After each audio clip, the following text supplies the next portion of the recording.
अच्छा जी। अस्सलाम वालेकुम जी। आज हम पहला लेक्चर है बायोलॉजी का। ठीक है। तो क्या होती है biology? Study of life. Life किसे कहते हैं? जिंदगी। जिंदगी किसे कहेंगे? कोई भी चीज जो सांस लेती है, महसूस करती है, अपनी परवरिश, अपने बच्चे पैदा करती है और वो फर्टाइल बच्चे पैदा करती है और अगली जनरेशन के अंदर वो जाती है। These are all. और महसूस करती है, वो जिंदगी है। वो जिंदगी क्या है?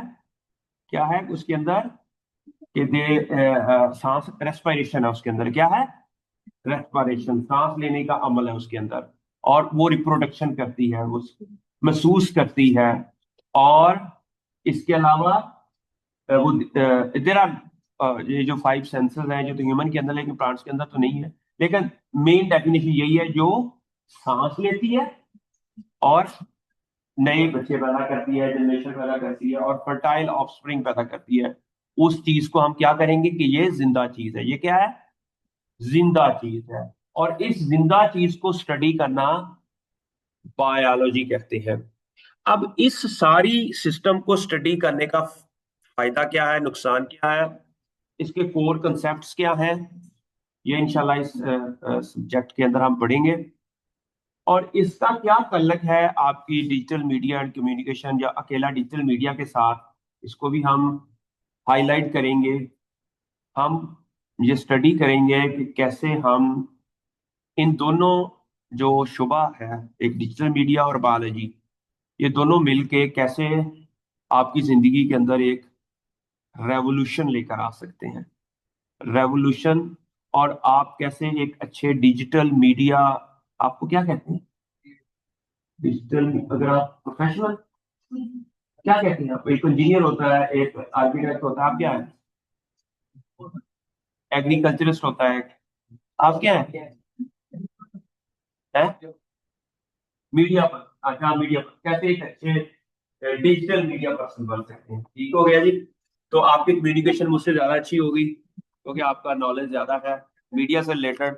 हम दोनों मिलके एक दूसरे को सिखाएंगे। मैं अपना बायोलॉजी का नॉलेज झाड़ूंगा, आप मुझे अपने डिजिटल मीडिया का नॉलेज मेरे ऊपर झाड़। ठीक है। तो इंशाल्लाह हम मिलजुल के काम करेंगे। अच्छा, एक अच्छी कम्युनिकेशन होगी ताकि हम एक अच्छा सीख सके। हर का सब्जेक्ट का मतलब क्या होता है? सीखना। ये नहीं है कि बस आना, गुफ्तगन नशस्तन और बर्खास्तन का मकसद ही नहीं होता। आप ज़रा इधर आ रहे हैं, इधर टाइम देना आप लोगों ने, मैंने भी टाइम देना। तो हम दोनों जब टाइम देंगे तो कुछ अच्छा सीखेंगे। अच्छा, उसके लिए डिफरेंट जो कंसेप्ट है कि बायोलॉजी के अंदर के सेल क्या होता है, सबसे बड़ा इंपॉर्टेंट जो कंपोनेंट है वो है बायोलॉजी का सेल। अच्छा, सेल किसे कहते हैं?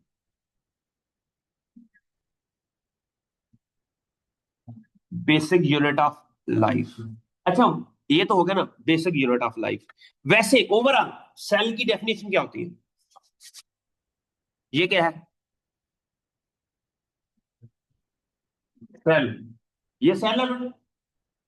अच्छा, ये कमरा, इसको सेल कह सकते हैं? एक वो सेल होता है, वो जो उसको उसके अंदर होता है, बैटरी के अंदर सेल होता है, वो भी सेल होता है। एक वो होता है जहां पर कहती है 804 भी, वो भी एक सेल, सेल के अंदर है ना। क्या कहते हैं उसको? कोठड़ी। उर्दू में क्या कहते हैं उसको? कोठड़ी का मतलब क्या होता है? ऐसी जगह जो बिल्कुल क्लोज हो। बिल्कुल। समझ आ रही है? सेल किसे कहते हैं? जो बिल्कुल, आप फुटबॉल है, फुटबॉल भी एक सेल है। फुटबॉल क्या है? वो फुटबॉल सर्कल नहीं है, वो क्या है? स्फीयर। सर्कल और स्फीयर में फर्क क्या होता है? वो 3D शेप होती है, ऐसे होता है, ऐसे ना। बिल्कुल। वो भी एक सेल है। वो भी क्या है? हमारा जो ह्यूमन सेल है वो भी एक सेल है, एग्जैक्टली सेम फुटबॉल की तरह का। गोल है। गोल नहीं है, स्फीयर है। मेरी मेरी बात की समझ आ रही है? सेल क्या है? स्फीयर है। समझ आ रही? सेल सेल का मतलब क्या होता है? अगर ये दरवाजा बंद हो, पीछे से लॉक हो, और यहाँ कोई चीज जहां से कोई बाहर जा सके ना कोई अंदर आ सके, इसे हम क्या कहेंगे? सेल। जिनकी कोई दरवाजे दरवाजे ना हो, उसे क्या कहेंगे? मेरी मेरी बात की समझ आ रही है? ये क्या कहेंगे उसे? सेल। अब आपको समझ आई कि प्लांट और एनिमल सेल क्या होता है, किस तरह का होता है? वो एक स्फीयर होता है। शायद अगर मैं इस तरह आपको ना समझाता हूं तो शायद ना समझ आती। ठीक है, समझ आ रही है कि सेल क्या है? स्फीयर है। समझ आ रही है आपको कि वो ऐसी कोई चीज, सेल। अच्छा, और एनिमल और प्लांट या बैक्टीरिया, ये सारे सेल्स के बने होते हैं। अब अगर हमें सेल क्या है? अस्सलाम वालेकुम। शुक्र अल्लाह का।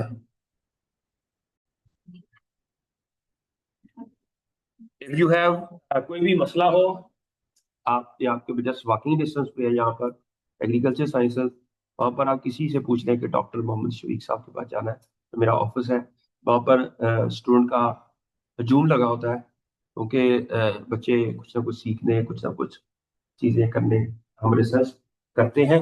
तो आपको भी रिसर्चर बनाना है इंशाल्लाह। ओके, क्या है कि सेल के ऊपर काम कर रहे हैं कि सेल क्या होता है, what is a cell? Cell की समझ आ गई? सेल क्या है? एक स्फीयर है। क्या है? स्फीयर है। और एक, अच्छा, अगर हम किसी कहें कि फंक्शनल यूनिट की बात, कहते हैं ना cell is a functional unit of life. अब यहां पर एक क्वेश्चन आया, what is a functional unit, और किसको कहेंगे फंक्शनल यूनिट? फंक्शनल यूनिट के अंदर क्या कैरेक्टरिस्टिक्स होती हैं?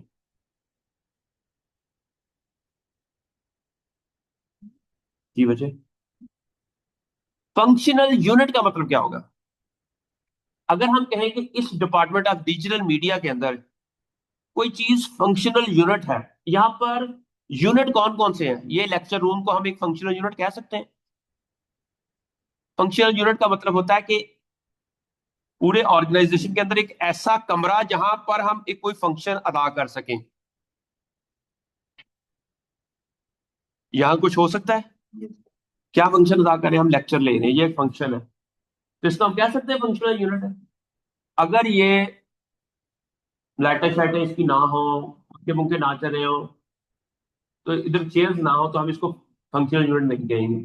फंक्शनल यूनिट क्या चीज होती है? कोई ऐसी जगह, कोई ऐसी चीज जिसको हम यूज कर सकते हैं, उसे हम कहते हैं। ठीक है, इसी तरह ही अगर हम लिविंग ऑर्गेनिजम्स की बात करते हैं, लिविंग ऑर्गेनिजम्स ने, मैंने क्या डेफिनेशन बताई है कि वो सांस लेते हैं, वो रिप्रोड्यूस करते हैं, वो महसूस करते हैं, उनकी एक लाइफ होती है। अगर वो लाइफ किसी एक छोटे से छोटे यूनिट के अंदर हो सकती है, मिनिमम यूनिट, जो जो चीज वो ये सारी चीजें कर सकती है, उनको हम कहेंगे वर्चुअल यूनिट। उसे क्या कहेंगे? समझ आ रही है मतलब? ये फंक्शनल यूनिट किसे कहेंगे? एक ऐसी चीज जहां पर वो तमाम, एक लाइफ की डेफिनेशन है, वो चीजें हो सकती हों, उसे हम क्या कहेंगे?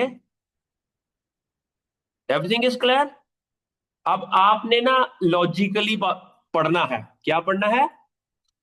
रट्टा नहीं लगाना आप लोगों ने।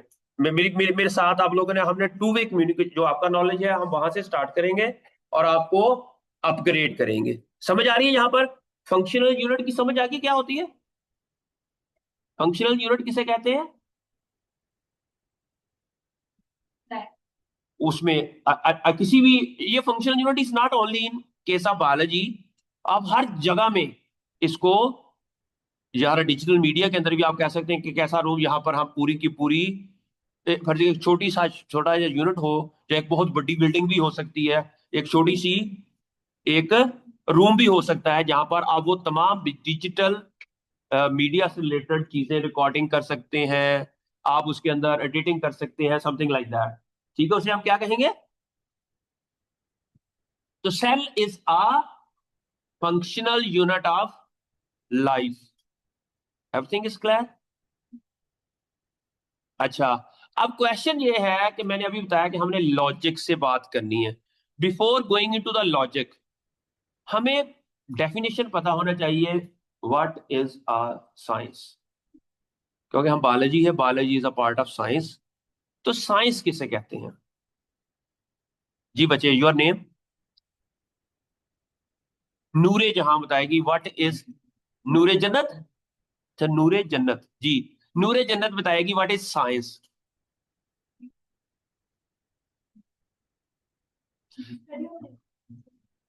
वो तो बायोलॉजी है।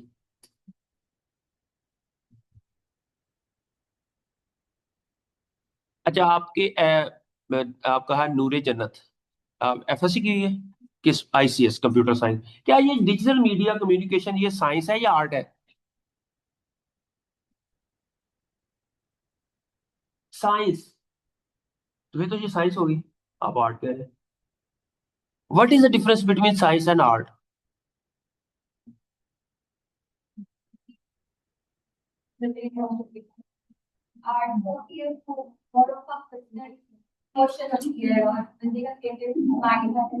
अच्छा, इट मींस आपका जो डिजिटल मीडिया है ये आर्ट भी है, ये साइंस भी है। आर्ट कहते हैं स्किल्स को। आर्ट किसे कहते हैं? जो फर्ज के एक डॉक्टर है, वो अच्छा ऑपरेशन कर लेता है। ऑपरेशन करना उसकी आर्ट है, स्किल है। ऑपरेशन के दौरान वो जो चीजें चेंज करना, जो किस प्रोसेस के थ्रू होता है, वो साइंस है। एक अच्छा साइंटिस्ट एक अच्छा आर्टिस्ट नहीं हो सकता। एक सम टाइम ऐसा होता है कि एक बंदे के पास बड़ा नॉलेज होता है, लेकिन वो डिलीवर नहीं कर सकता। डिलीवर करना आर्ट है, डिलीवर करना साइंस किसे कहते हैं? साइंस की डेफिनेशन आपने भी बड़ी अच्छी, आपने भी सबने अच्छा बताया। साइंस की एक डेफिनेशन है, मैं समझता हूं, इसको कहते हैं कि सिस्टमैटिक स्टडी ऑफ नेचर। लिखते लिख लें, व्हाट इज अ साइंस?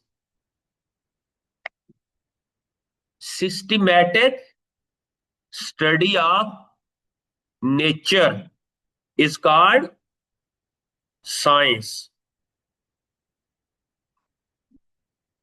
यहां पर सिस्टमैटिक का मतलब क्या होगा? आपने हर लफ्ज के ऊपर गौर करना है, और हर लफ्ज की लॉजिक भी। ये मैंने ये जो सिस्टमैटिक का लफ्ज क्यों यूज किया, ये बताइए। जो नेम इकरा बताएगी वाई, इसका मतलब क्या है यहाँ पर सिस्टमैटिक का? अच्छा, सिस्टमैटिक का मतलब क्या होगा जी बच्चे, आप बताइए। जो name Fatima ji, what the meaning of system? उसे हम सिस्टम कहते हैं, वो एक खास तरीके से। सिस्टम का मतलब है अन्य वा नहीं। अगर मैं ये कहूं कि इस डिपार्टमेंट ऑफ डिजिटल मीडिया के अंदर ज्यादातर इस क्लास के अंदर लड़कियां हैं, तो ये कॉमन सेंस है, ये साइंस नहीं है। कॉमन सेंस किसे कहते हैं? मैंने देखा, ऑब्जर्व किया, मुझे लगता है कि यहाँ पर लड़कियां ज्यादा हैं। अच्छा, अब साइंस क्या होगी? मैं एक एक लड़की को गिनूं, एक एक लड़के को गिनूं, पर ये यहाँ पर कितनी टोटल लड़कियां? 43 है फर्ज किया, आउट ऑफ 50। तो हम कहेंगे 43 डिवाइडेड बाई 50 मल्टीप्लाई बाई 100, और ये आती है 73% फर्ज किया। तो हम कहेंगे 73.5% गर्ल्स है। तो ये साइंस है। नहीं लगी समझ? साइंस आपका नाम क्या है? सभी ने कहा था साइंस फैक्ट का नाम है। साइंस किसका नाम है? फैक्ट का नाम है। अब यहां पर 73.5% means a science, means common sense क्या होती है? अच्छा यार, ऐ कर लो, पाकिस्तान च ऐ कर लो, तो ऐदा कर लो, तो उदा कर लो। कॉमन सेंस ने बेड़ा गर्क कर दिया। जब हम फैक्ट की बेस के ऊपर काम नहीं करते, फर्ज किया हमारे इलाके में सीएनजी आ गई, हमने कहा यार वो इंडिया ने सीएनजी स्टार्ट की थी, अमेरिका ने सीएनजी स्टार्ट की थी, असी भी कर लिए। हमने नहीं, हमें ये नहीं पता था कि हमारे नेचुरल रिसोर्सेज इतने नहीं हैं। आज के 10 साल के बाद सीएनजी की कितनी डिमांड होगी, कितनी गाड़ियां हमें इन्वेस्ट करनी पड़ेंगी, और उसके बाद हमने सोचा ही नहीं। हमने फैक्ट स्टडी नहीं किए, रिसर्च नहीं की, और 10 साल के बाद वो बेड़ा गर्क हो गया उस टेक्नोलॉजी का। ऐसे ही फिर सीएनजी स्टेशन बंद करने पड़े, हमें पता ही होगा शायद आप। ठीक है, तो ये था कि फैक्ट के बगैर कोई काम करना। ठीक है, कॉमन सेंस क्या है? कर लो, पौधे ਨੂੰ खुराक की जरूरत पा दियो। पता चला कि नाइट्रोजन ऑलरेडी उसमें ज्यादा थी, हमने ज्यादा नाइट्रोजन डाल दिया पौधे के अंदर, जहर होगी वो। आपको पता है हर चीज की एक मकदार होती है, लिमिट होती है। हमें 2/2% नाइट्रोजन चाहिए सिट्रस को ग्रो करने के लिए सॉइल के अंदर, और वो ऑलरेडी 2.3 थी, तो कमी फास्फोरस की थी। हमने कहा यूरिया डाल दो, पौधे खाद पा दो। बाद सुबह पता लग गया कि पौधे मर गया। आप जैसी कोई लड़की शहर से पढ़ के गई तो घर जाके गांव में कहा कि पढ़ के आ गई है मैं साइंस। ठीक है, ਉੱਥੇ मैं सुनिया थी भी खाद पा लो दी, यूरिया पा दो है। तो बाद पता लग गया कि वो तबाह कर दी थी। ठीक है, मेरी बात की समझ आ रही है आपको? फैक्ट क्या है? एग्जैक्ट नंबर, एग्जैक्ट नंबर, उससे हमें इसलिए इसका मैंने कहा नेचर किसे कहते हैं। यहां पर दूसरा लफ्ज आया है सिस्टमैटिक, का मतलब हो गया तरीके से स्टडी करना। एक, जिस तरह ऑब्जर्वेशन लेनी,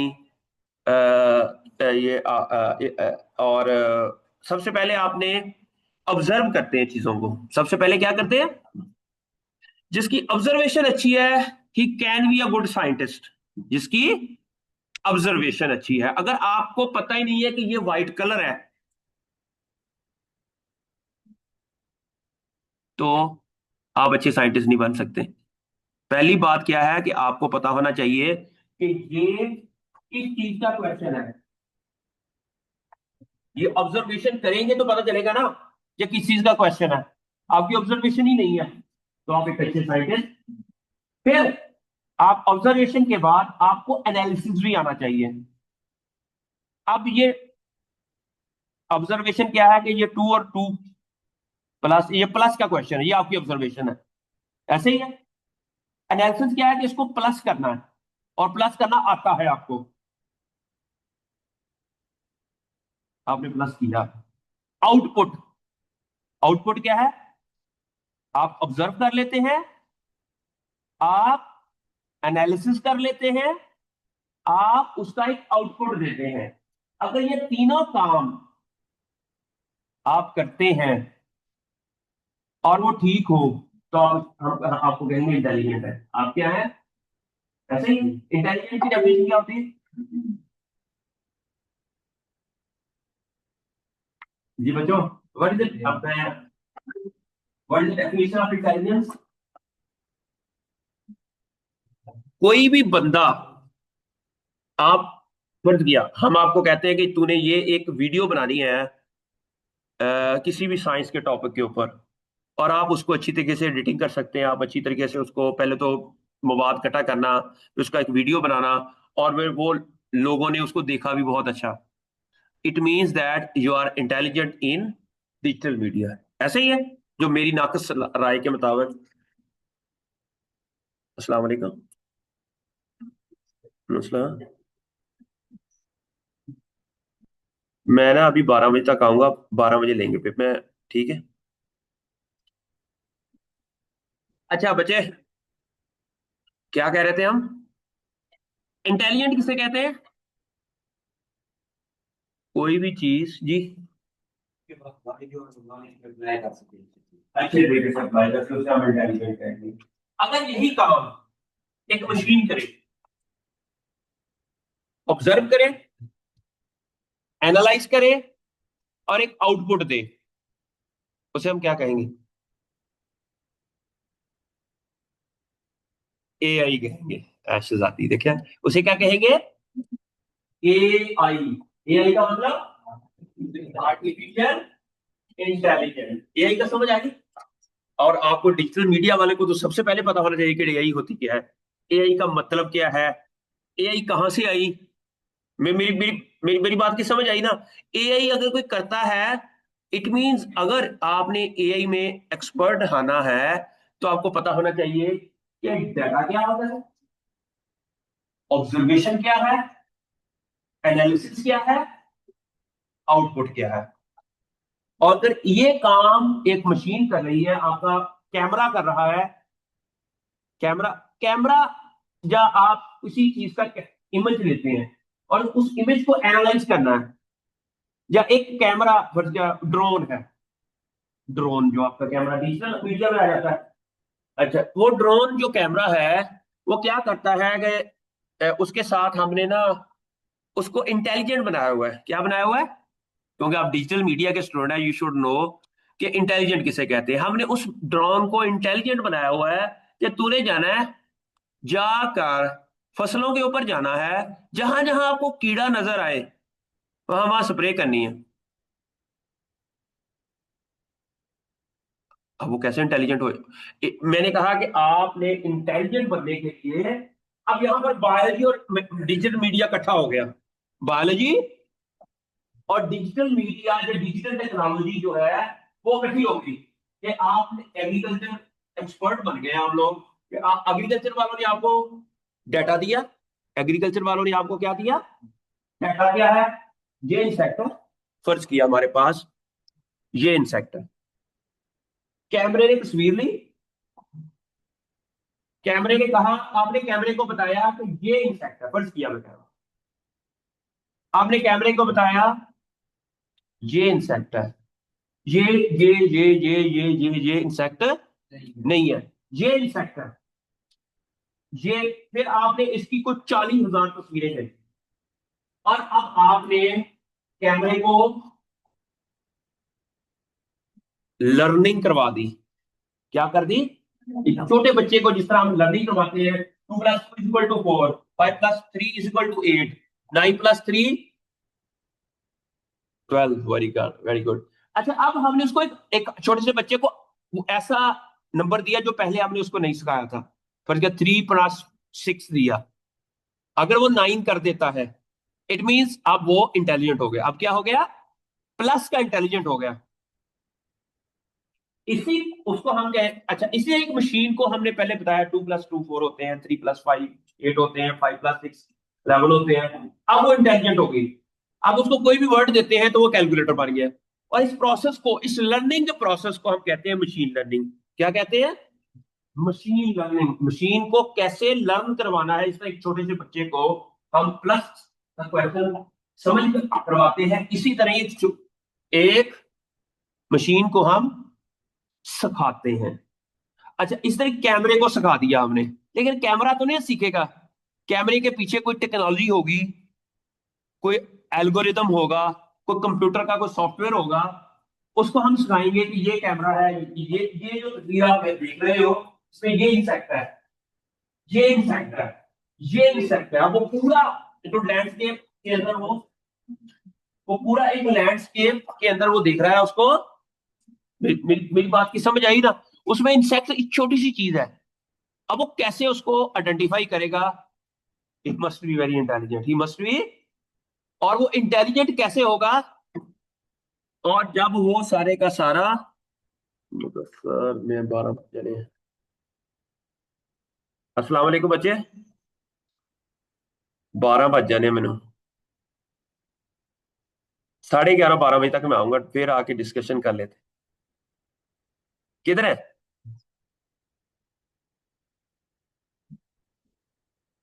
सॉरी, मैं ना इधर एक जगह हूँ।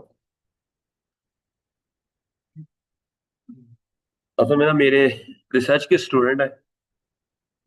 ओके, मेरी बात यहाँ पर समझ आ रही है? क्या कह रहे हैं कि हम डिजिटल मीडिया को कैसे बायोलॉजी के साथ कनेक्ट करना है।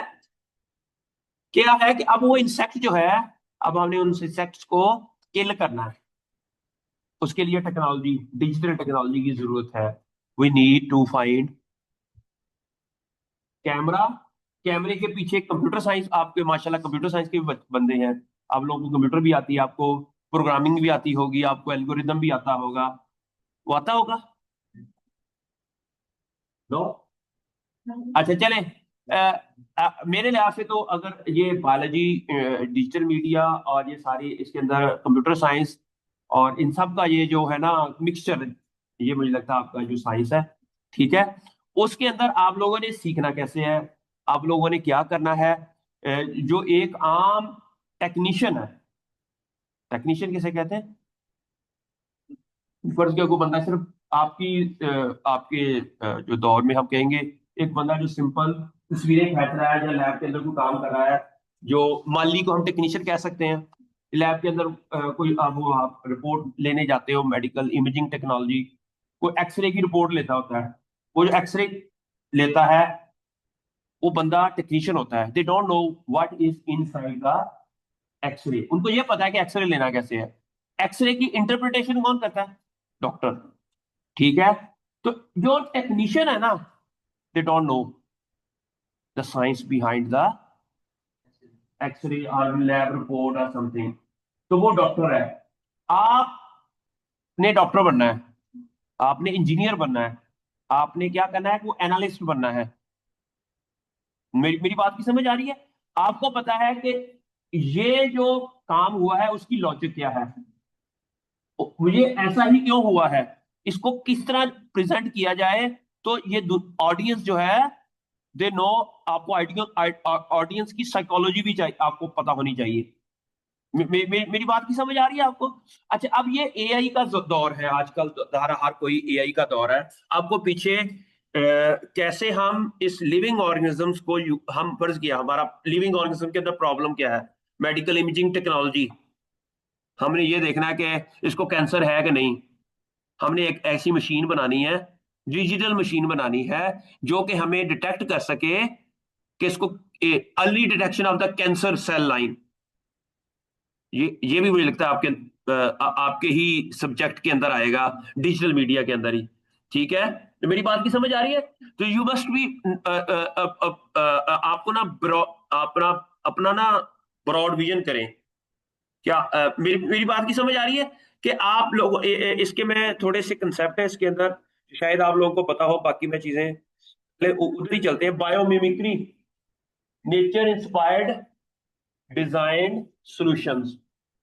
फिर है ये बायो इन्फॉर्मेटिक्स, बायो इन्फॉर्मेटिक्स, ये जो अभी मैंने बात बताई थी आप लोगों को, डाटा, बायोलॉजिकल डाटे को डिजिटल सॉफ्टवेयर के थ्रू एनालाइज करना, बायोलॉजिकल को बायोलॉजिकल डाटा साइंस भी कहते हैं। क्या कहते हैं? डाटा साइंस किसे कहते हैं? What is data science? Data की स्टडी, डाटा की, डाटा साइंस का आपको पता है ना, पंजाब यूनिवर्सिटी में इस साल सबसे ज्यादा मेरिट रहा है डाटा साइंस का। What is a data? आप कोई भी चीज है, आप पहले डाटा लेते हो, जैसा मैंने कहा कि आप, मैंने यहां से डाटा कलेक्ट किया, how many numbers of females are there, how many numbers of male are there, फिर मैंने उसमें से साइंस निकाली 73%, ये साइंस है। ये क्या है? डाटे में से साइंस निकालना, डाटे में से इंफॉर्मेशन निकालना। पहले नेचर को स्टडी करना है। नेचर को कैसे स्टडी करेंगे? सबसे पहले डाटा लेंगे, पहले तो ऑब्जर्व करेंगे और एक डाटा कलेक्ट करेंगे। ऑब्जर्वेशन की, अब मैं कहूंगा जहां पर अगर ये फ्रंटेज एक नेचर है, हम जहां पर देखेंगे ये जो ह्यूमन नेचर है, जिसके अंदर मैं देखेंगे हाउ मेनी पीपल हेयर जिनके आईज के ऊपर ग्लासेस लगी हुई है। अब डाटा कलेक्ट करेंगे, क्या करेंगे? डाटा कलेक्ट करेंगे, फिर ही हमें पता चलेगा कि ये नेचर के अंदर हो क्या रहा है। ठीक है, मैं यहाँ पर देखूं कि कितने ऐसे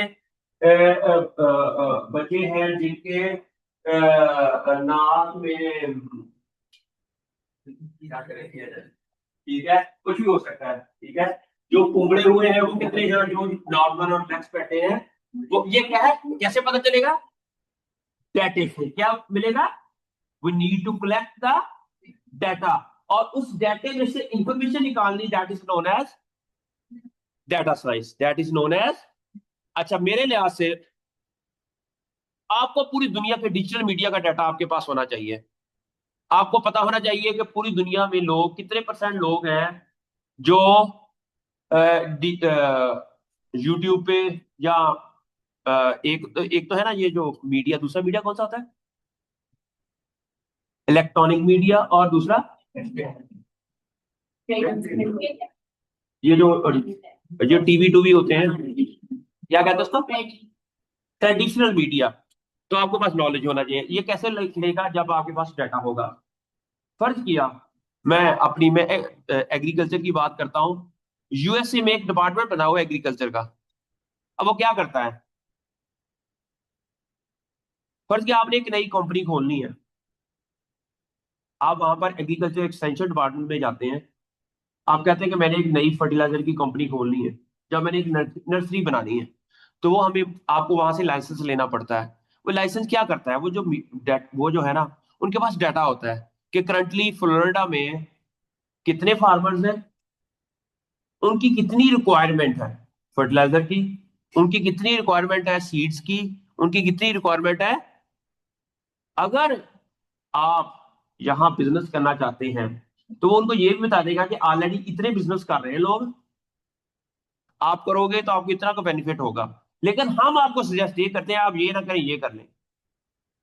अच्छा, फिर जब गवर्नमेंट उसको सजेस्ट करती है, तो गवर्नमेंट फिर उसके लॉस और बेनिफिट का जिम्मेदार है। नहीं लगी समझ? अगर आप अपनी मर्जी से बिजनेस करते हो, then government will not give you compensation और समथिंग लाइक दैट। मेरी बात की समझ आ रही है? लेकिन जब गवर्नमेंट ने आपको बता दिया कि आप ये बिजनेस करें तो आपको ज्यादा बेनिफिट होगा, अगर उसमें भी नुकसान हो जाए, ज्यादा गवर्नमेंट विल पे यू। ये है डाटे की इंपॉर्टेंस, ये है। इसलिए आप लोगों को स्टैटिस्टिकल भी, स्टैट्स भी पढ़ाई जाती है। आपको ये जो चीजें सारी की सारी डाटा साइंस जो है, वो भी आपको पढ़ाई जाती है। मेरी मेरी बात की समझ आ रही है? ये सारी चीजें जब आप मिक्सचर होके आप अपने आप को अंडरस्टैंड करोगे, then you will be able to understand better about the natural world. और उसको आपने, उस नेचर को आपने कैसे डिजिटल वर्ल्ड के अंदर कन्वर्ट करना है, दिस इज योर टैलेंट और स्किल्स। अच्छा, what is the data science? जी बच्चे आप बताएं। मतलब जो उसको एनालाइज करते हैं, रिसर्च करते हैं कि किधर किधर से डाटा कलेक्ट करना है। उसको हम क्या कहते हैं, डाटा साइंस। ठीक है। तो इसमें हमने ये बताया कि बायो इन्फॉर्मेटिक्स जो है बायोलॉजिकल डाटा साइंस है। ये क्या है? बायोलॉजिकल। हमें नेचर के अंदर इतनी बायोलॉजिकल सिस्टम्स थे, हमें ही पता था कि इसको कैसे स्टडी किया जाए। तो हमने कहा कि हमने कंप्यूटर साइंस वालों को कहा कि भैया ना कोई ऐसा सॉफ्टवेयर डेवलप कर दो, क्योंकि हमारे पास ये डाटा है और हमें समझ आ रही है कि इसको कैसे एनालाइज करना। हाँ, हम डाटा एनालाइज कर सकते हैं, हमारे पास 6 7 या 100 इंडिविजुअल का डाटा हो, तो हम इजीली उसको एवरेज निकाल के हम निकाल दें। लेकिन अगर हमने पूरे लाहौर की पॉपुलेशन लेनी हो, हमने पूरे पाकिस्तान की पॉपुलेशन या पूरे पाकिस्तान के ट्रीज का डाटा लेना हो, तो उसको एनालाइज नहीं कर सकते हम थ्रू ट्रेडिशनल वे। हमें कोई ऐसा एल्गोरिदम बना के दो, कोई ऐसा सॉफ्टवेयर बना के दो जिसके अंदर हम डाटा ऐड करें, वो क्लिक में हमें डाटे को एनालाइज करके उसकी इंटरप्रिटेशन भी दे दें। तो ये है बायोलॉजी जब आई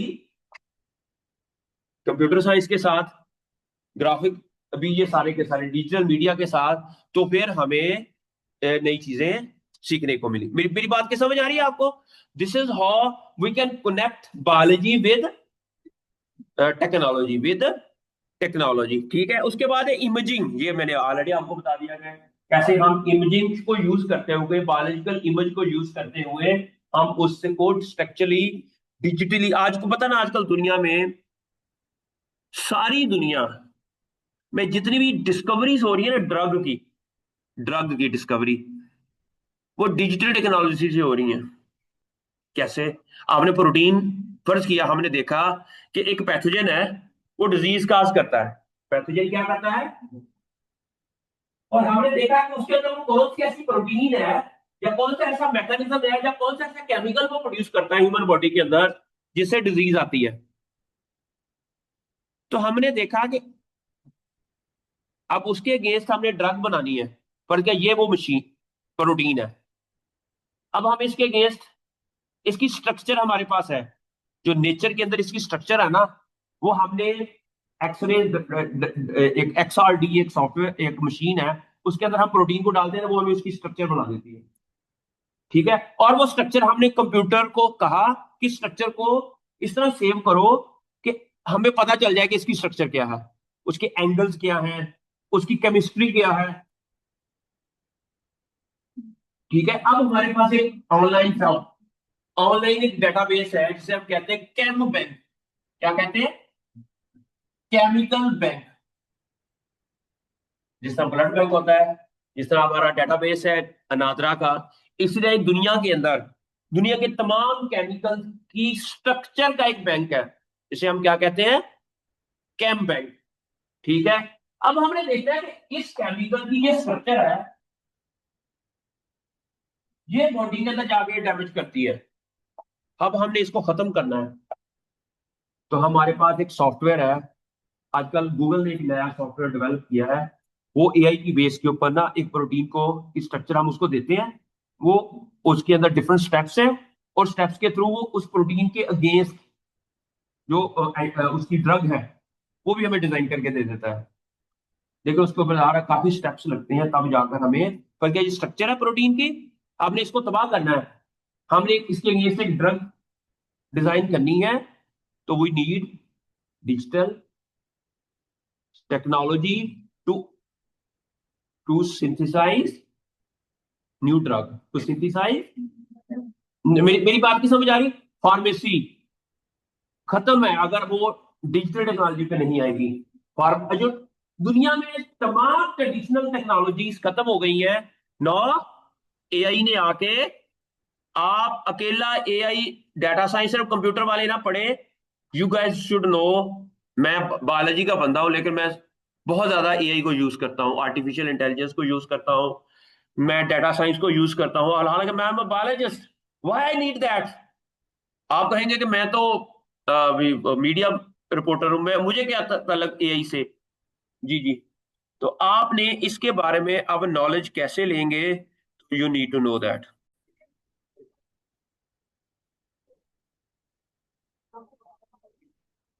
ओके, हम पढ़ रहे थे कि जो डिजिटल मीडिया टेक्नोलॉजी और बायोलॉजी का सिलेक्शन किया है। ठीक है, तो उसमें मैंने बता दिया कि आप इमेजिंग टेक्नोलॉजी जो है उसको हम बायोलॉजिकल स्ट्रक्चर्स के साथ लॉजिकली डिजिटली हम उसको कंबाइन कर सकते हैं। आप बहुत ज्यादा कंटेंट क्रिएट कर सकते हैं बाय अंडरस्टैंडिंग द नेचर, ये सेल की स्ट्रक्चर क्या है, उससे नेचर के अंदर ये जो ऑर्गेनिजम्स आपस में रहते हैं, लिविंग ऑर्गेनिजम्स आपस में कैसे रहते हैं, इस बेस के ऊपर आप एक सोशल इंटरेक्शन स्टडी करके तो एक ऐसा डिजिटल मीडिया प्लेटफॉर्म बना सकते हैं। अच्छा, अब enhance work with biological knowledge, आपने बायोलॉजिकल नॉलेज को यूज करते हुए क्रिएटिविटी, क्रिएटिविटी किसे कहते हैं और इनोवेशन किसे कहते हैं? अच्छा, पहले तो ये बताएं कि आप लोग कौन कौन से स्कूलों से पढ़े हुए हैं? आप किस स्कूल से पढ़े? आप एम, ये क्या है? बिहाड़ी से आप ट्रांस है? आप ओ, जाइए ये लाहौर में। अच्छा, आप एलपीएस क्या होता है? आप आप प्राइवेट स्कूल है जी? जी बच्चे, आप दारे अरकम से, आप भी दारे अरकम से, आप ये कहां पर है? जॉब स्कूल कहां से? ये क्या है?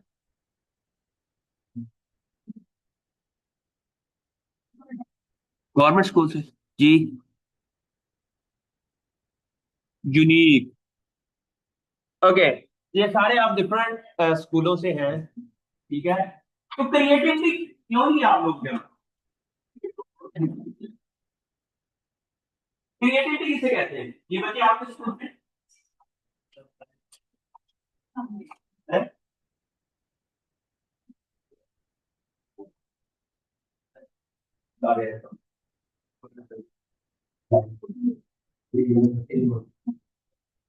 आपके अंदर क्रिएटिविटी होगी ये बच्चे आप लोग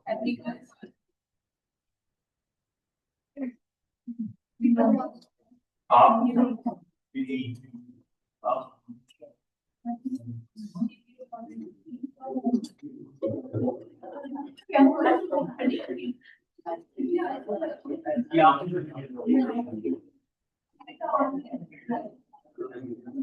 ओके मैंने ना आप लोग के साथ कम्युनिकेशन करके ये सोचना है और लिखना है कि अपने बच्चों को मैंने किस स्कूल में दाखिल कराना है। मुझे तो अभी तक कोई एक बच्चा नहीं लगा जो कोई ऐसा स्कूल नहीं लगा जिसके अंदर अच्छा क्रिएटिविटी क्या मतलब क्या होता है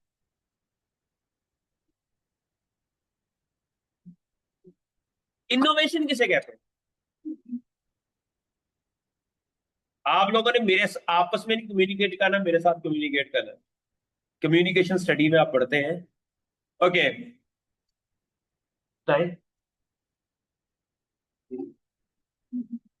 अच्छा इनोवेशन किसे कहते हैं न्यू आइडिया न्यू आइडिया कैसे पता चलेगा कि ये न्यू आइडिया है तो पहले कैसे नहीं देखा होगा उसको कैसे पता चलेगा कि ये पहले नहीं देखा होगा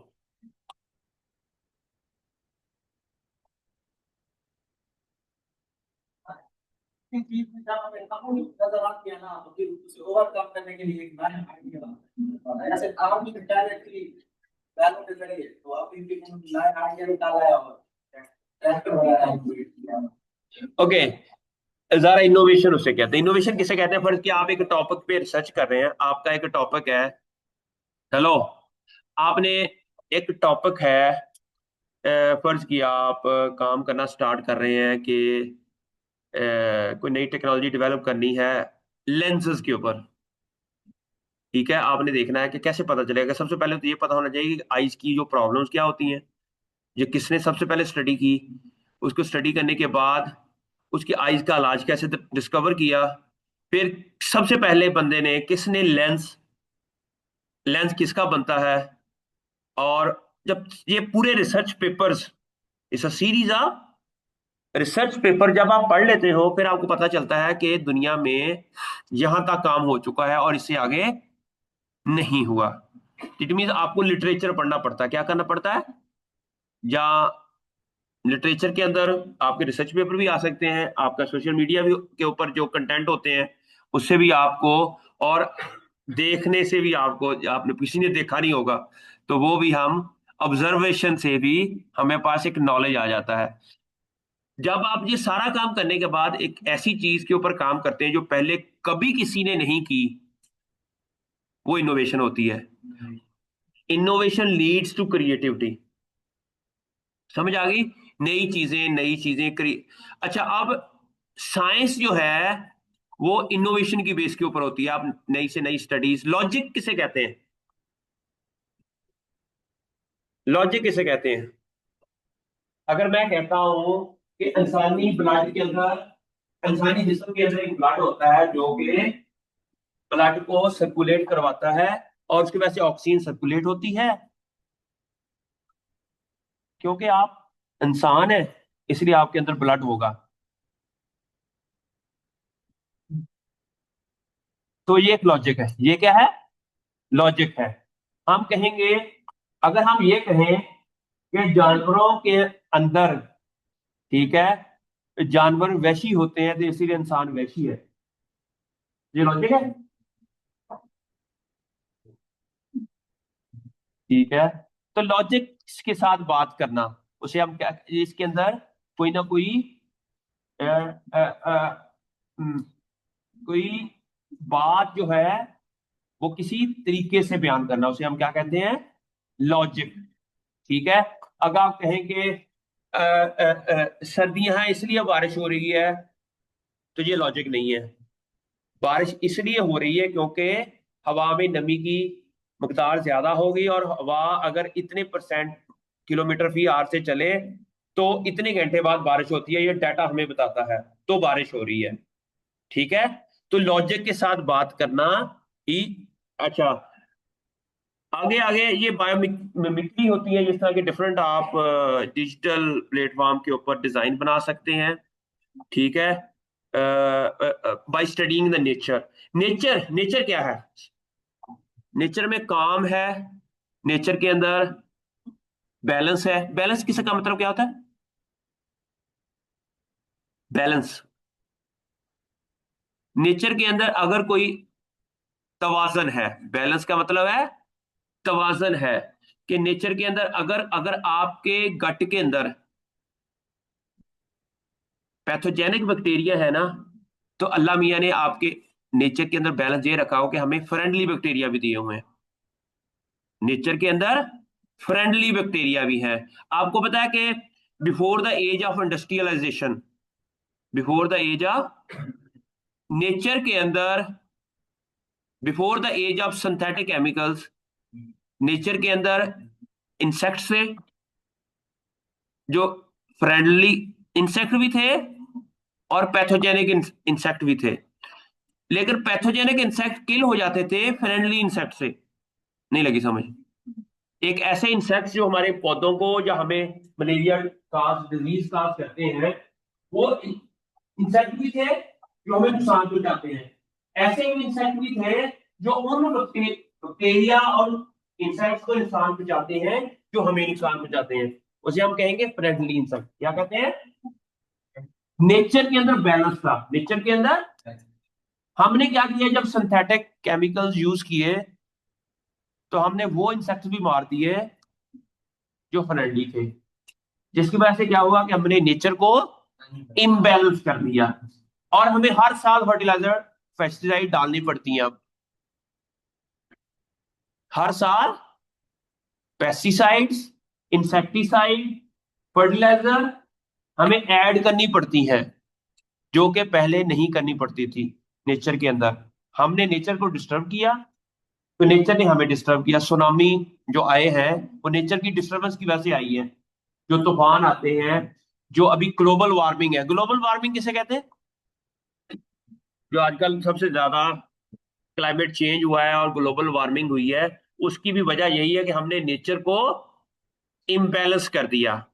ठीक है, अब आप नेचर को देखिए कि नेचर में असल नेचुरल प्रोसेस क्या है, और उसी के बेस के ऊपर आप इस तरह के डिजाइन बनाएंगे। तो जरा इंसान is a part of nature, human is a part of. तो हमें ज़ाहिर वो चीजें, कंटेंट, जो चीजें हमें अच्छी लगेंगी जो नेचर के मुताबिक होंगी। ऐसा ही है। आप ह्यूमन साइकोलॉजी देखें, ये कौन बोल रहा है? ह्यूमन साइकोलॉजी ये है कि आप जितना, अच्छा मुझे ये बताएं कि एक मैं साइकोलॉजी बता देता ह्यूमन की। आप शादी में जाते हैं, खाना मिलता है, तो रज के खाते हो, अन्ने वाह खाते हो, वैशी होके खाते हो। ये ह्यूमन नेचर है। क्यों? पुराने जमाने में जब लोग गारों में रहते थे, तो खुराक की जब कमी हो जाती थी तो इंसान एक जगह से दूसरी जगह जाता था, जिसको हम नोमैडिक लाइफ कहते हैं। इसको क्या कहते हैं? तो इंसान को जब कहीं जाते थे ना, खुराक मिलती थी तो रज के खा लेता था। अब वो जो नेचुरल इंस्टिंक्ट थी ना इंसान की, वो इतनी जनरेशनों के बाद, अब इतने मॉडर्न जो आप लोग समझते हैं अपने आप को, वो जो वाइल्ड ह्यूमन थे, you are inspired by nature, you are inspired by. ठीक है, मेरी बात की समझ आ रही है आपको? तो अब आपने देखना है कि अगर आपने एक अच्छा डिजिटल मीडिया कंटेंट क्रिएटर बनना है, तो you need to study what is inside the nature.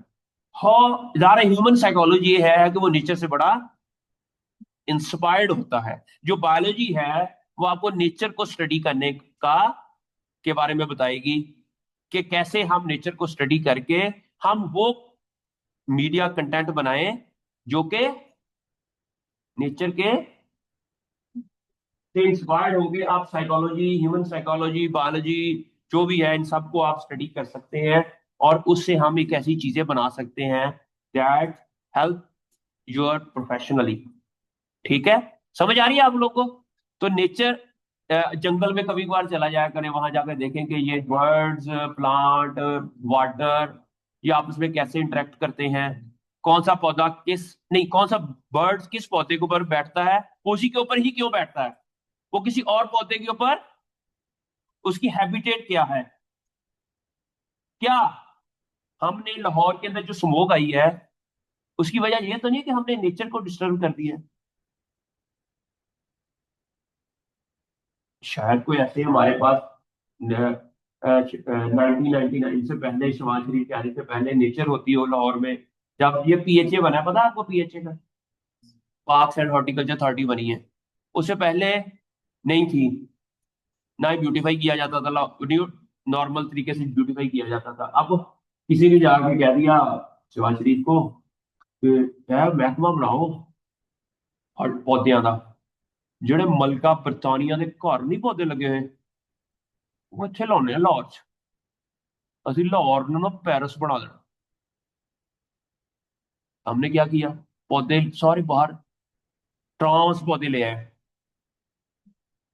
ठीक है, अब वो यहाँ की नेचर के मुताबिक नहीं थे, यहाँ की बीमारियों के मुताबिक वो क्लेमेटाइज नहीं थे, यहाँ के उनको बर्ड्स की वो हैबिटेट नहीं थी। हैबिटेट किसे कहते हैं, जहां वो रहते हैं, यहाँ की हैबिटेट के मुताबिक नहीं थे।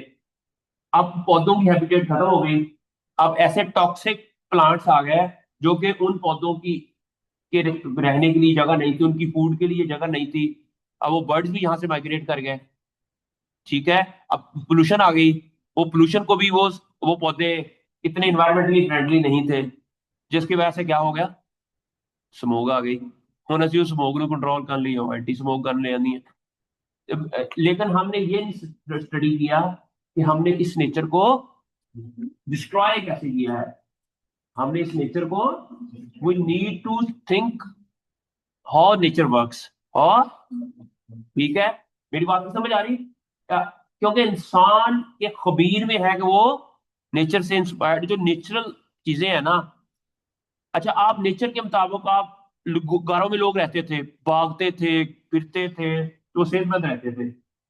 अगर अब हम क्या करते हैं कि अगर हम भागेंगे, नेचुरल चीजें खाएंगे, प्रोसेस फूड नहीं खाएंगे, तो हम, दुनिया के अंदर सबसे ज्यादा सुना है कि एज जो है ना आजकल जापानीज लोगों की है, उसकी आप सारा लाइफस्टाइल देखें ना, वो सारा वो है कि वो प्रोसेस फूड नहीं खाते, नेचुरल लीव्स एंड वेजिटेबल्स खाते हैं, मीट खाते हैं, और वॉक करते हैं, घूमते फिरते हैं, और वो नेचर के मुताबिक रहने की कोशिश करते हैं। इसलिए लोग जापान में अब एवरेज लोगों की पता नहीं उम्रें वो 84 ईयर्स है।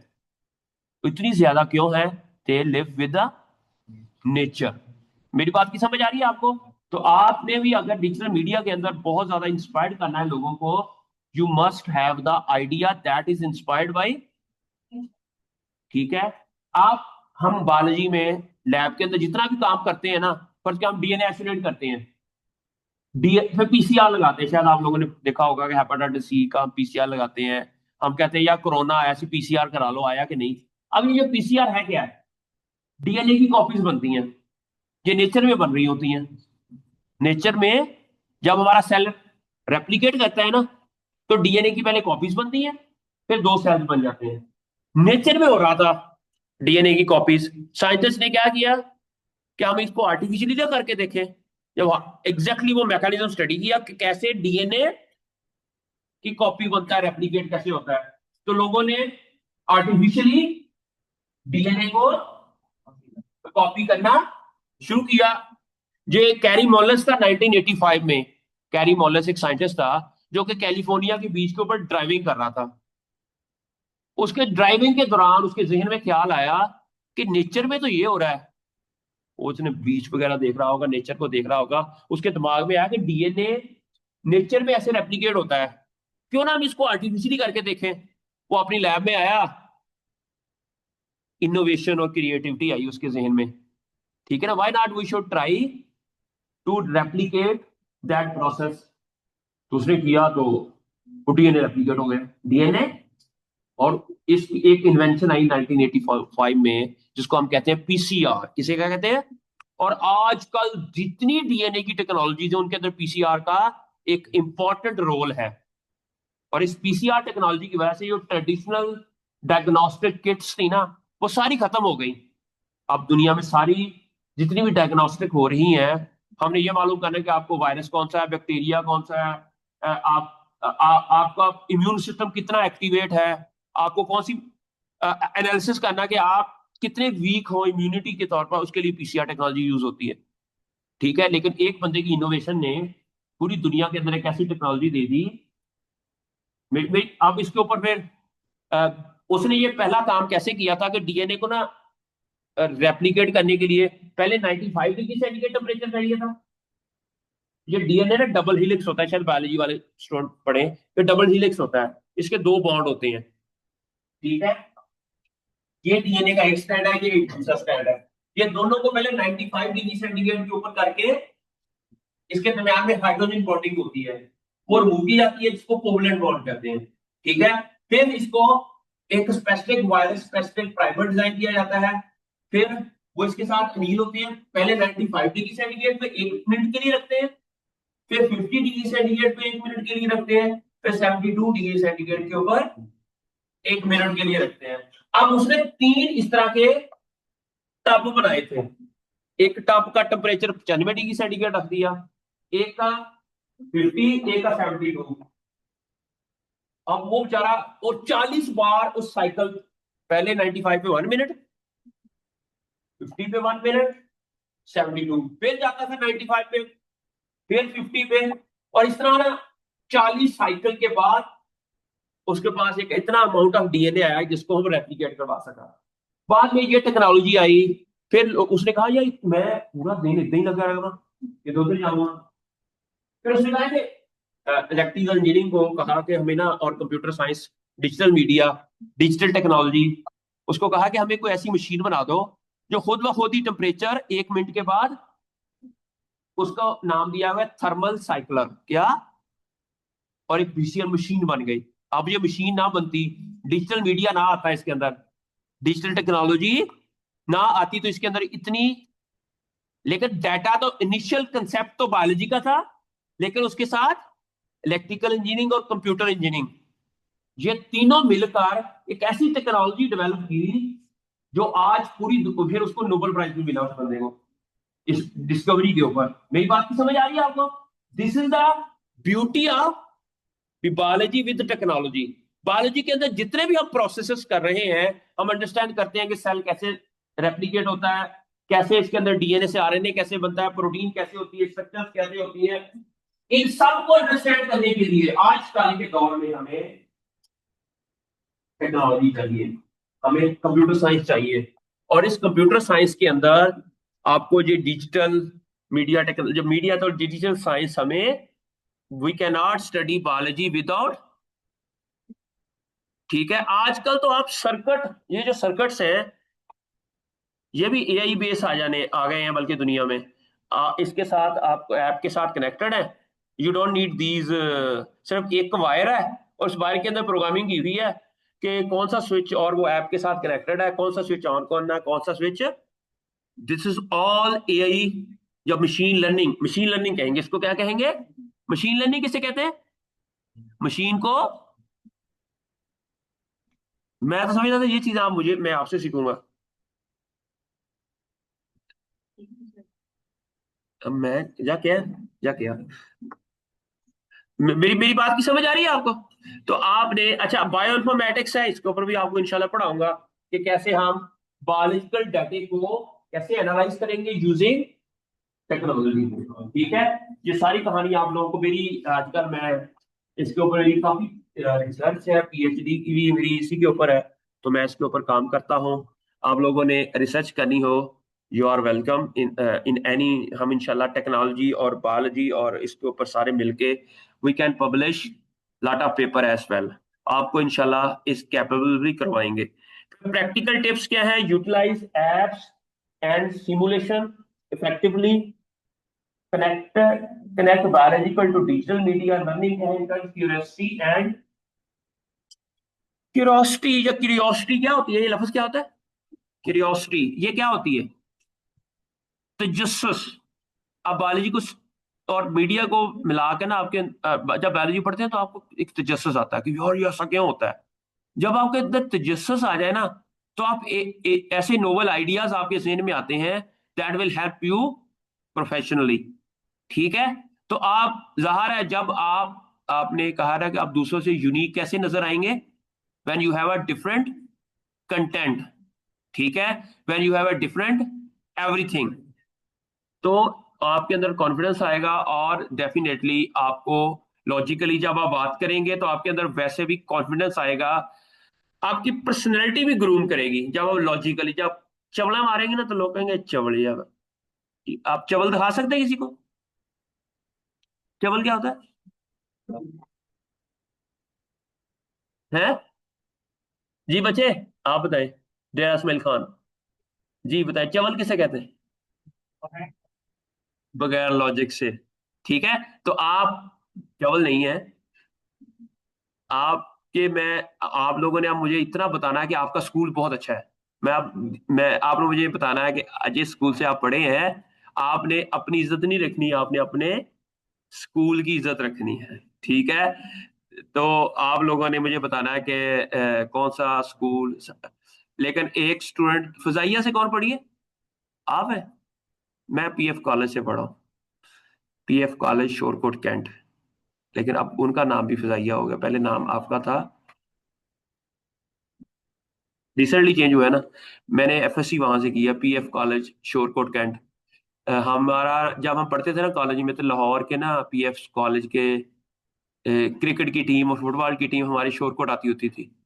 तो हम पता क्या करते थे? हमारी टीम जीत जाती थी। हम पता क्या करते थे? हम वो शोरकोट शहर के लोग बच्चे ना उनको वैसे ही करके ना कि ये कॉलेज के बच्चे हैं, हम मैच खिलवा देते थे। ਤੇ ਲਾਹੌਰ ਵਾਲੇ ਬੱਚੇ ਅਸੀਂ ਮੰਮੀ ਡੈਡੀ ਬੱਚਿਆਂ ਨੂੰ ਇਹ ਹਰਾ ਦਿੱਤਾ ਸੀ। तो तो बहुत ये बच्चे हमारा ना 3-4 इदारा है। एक पीएफ कॉलेज शोरकोट कैंट है, पीएफ कॉलेज सरगोदा है, लाहौर है, इसके अलावा कामरा है। और ये सारे बच्चे आपस में ना हमारे कंपटीशंस होते थे उधर ना। तो रफीकी एयरबेस का पता है? हम रफीकी एयरबेस पाकिस्तान का एक बहुत बड़ा सेकंड के थर्ड लार्जेस्ट एयरबेस है, शोरकोट में है। अभी ब्राह्मोस मिसाइल भी मारा था उन्होंने, शायद देखा होगा आप लोगों ने कि रफीकी एयरबेस पे के पास ही हमारा जहां पर गांव है उसके पास ही वो गिरा था आगे। इतनी आवाज आई थी ब्राह्मोस मिसाइल की कि वो उससे शोरकोट कैंट से वो 28 किलोमीटर दूर टोबा टेक्सिंग है और झंग है और ये वो सारे एरियाज है वहां तक आवाज उसकी गई थी। तो वो एयरबेस है, बहुत बड़ा एयरबेस है। तो वहां पर हम पढ़ते थे। तो वो बड़ा अच्छा स्कूल था। पता नहीं मैं तो okay. Digital media for enabling biology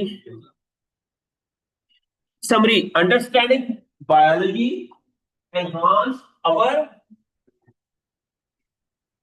ठीक है, इन डिजिटल मीडिया। ठीक हो गया। Enhance how principle of life can inspire innovation in projects and continue to engage with biology through various digital platform, embrace curiosity, utilize digital resources, connect biology with creativity। Creativity के साथ आप लोगों ने nature को study करना है, शायर बन जाना है। शायर किसे, शायर क्या होते हैं? पोएट क्या होते हैं? तो नेचर के अंदर गुम हो जाते हैं ना। जब वो नेचर के अंदर गुम होकर शायरी करते हैं ना तो उनकी शायरी अच्छी होती है। समझो आप भी ना अपने आप को ना नेचर के अंदर गुम होके कंटेंट बनाए जो कि इंस्पायर्ड बाय नेचर हो। नहीं लगी समझ? आपने शायर बनना है। आपने क्या बनना है? लेकिन शायर कैसे बनेंगे? जब आप नेचर के अंदर गुम हो जाएंगे। क्या उसके अलावा आपका क्या काम होता है? ये टेक्नोलॉजी डेवलप करना भी आपका काम है या सिर्फ टेक्नोलॉजी को यूज करना काम है आपका? कौन करता है ये टेक्नोलॉजी? जो डेवलप करेगा उसे क्या कहेंगे? एमटीसी